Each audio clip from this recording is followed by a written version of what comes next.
Hindi kaya mo wala helmet?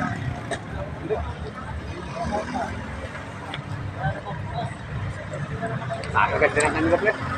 Ha? Kaganda.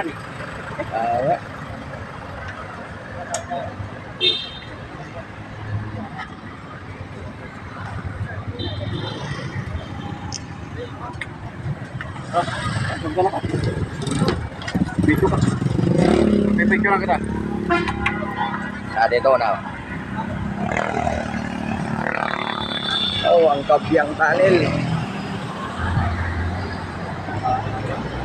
Ayan. May mga regulasyon din, oh. Mga bawal. Ayan.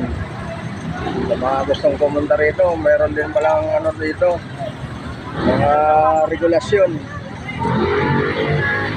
Meron din pala dito ang kainan, no?